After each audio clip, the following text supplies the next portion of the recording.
gentlemen. Somebody tell me the exact time. Just somebody holler it out.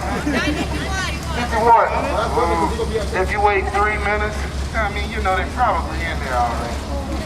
But symbolically, want to miss their entrance into their meeting. More than anything else, that message needs to continue to resonate.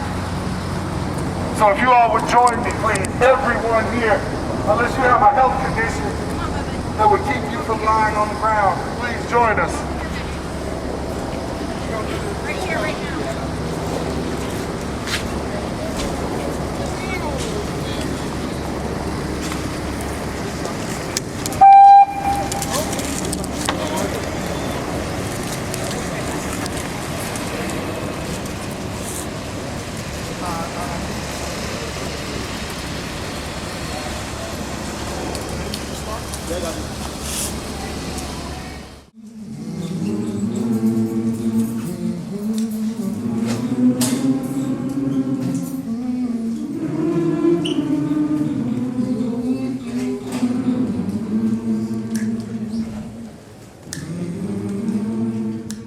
First of all, I want to thank all the people who were here today for the roundtable discussion we had on violent crime. What we talked about today and what I had an opportunity to meet with some police officers before this event was simply the deals with the violent crime and what's happening in the state. As you see, the homicide rates in our state continue to grow. It is, to me, a critical time for us that we must give law enforcement all the tools possible, prosecutors all the tools possible to fight violent crime. It is why I called a special session, and to limit that special session dealing with violent crime issues. And since the first of the year, between St. Louis City and Kansas City, there's been over 235 homicides in the state of Missouri. Those numbers are both very high numbers, are some of the highest numbers we've ever seen. So we want to be able to do everything we can to give those officers and prosecutors around the state the tools they need to do this. Most of the legislation that we're talking about for special session was in session last year.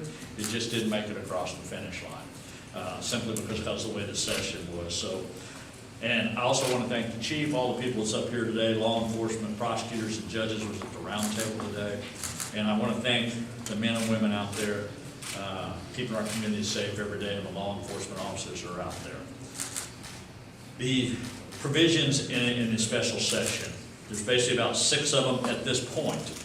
And let me just go over a few of them real quickly, briefly. Most of them you've heard before. The main provision, I think, that is the most important provision in special session is the witness protection program, of how we utilize that in the state of Missouri.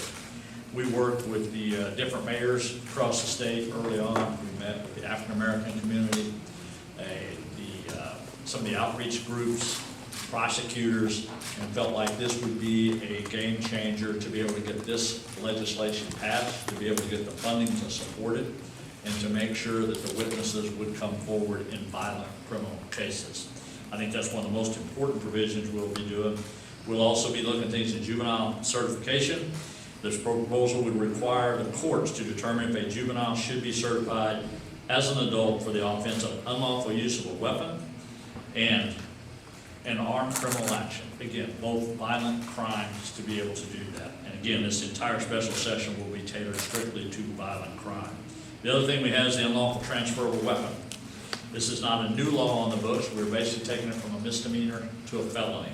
And what this says, this proposal would increase the penalties for a person who knowingly sells or delivers any firearms to a child less than 18 years without the consent of the child's parent or guardian. What you're seeing is violent criminals using kids to commit crimes and giving them the weapons so those felons and so those violent criminals don't get caught with a weapon. We have to address that issue because that's happening all across the state. 2 weeks ago, I was in Kansas City, and I met with Tyler's family, the young man that got shot up there in Kansas City. He was in critical condition when I was there. I talked to his mom and dad, his grandparents, sister. Before that, there was an officer that got shot trying to do his duties, simply trying to protect citizens on a bus. Before that, a young kid, legend, shot and killed. Before that, Another young child in St. Louis shot and killed in their homes. Other kids being shot and killed on the streets. If Missouri has to address these issues cannot continue for our state. Whether they may look like they're in St. Louis and Kansas City, they affect the entire state. And Columbia well knows what that's like. Springfield, Missouri knows what that's like. No matter where you live, it has an effect on us. That's why this special session is so important and why it doesn't need to be delayed. As you see, people out here every day are risking their lives for all of us. These officers are. There's a lot of issues to be discussed down the road. But right now, we have to address violent crime in the state. And that's homicides. Those are violent criminals out there have to come off the streets. And we've got to do everything we can to give law enforcement the resources to be able to do that.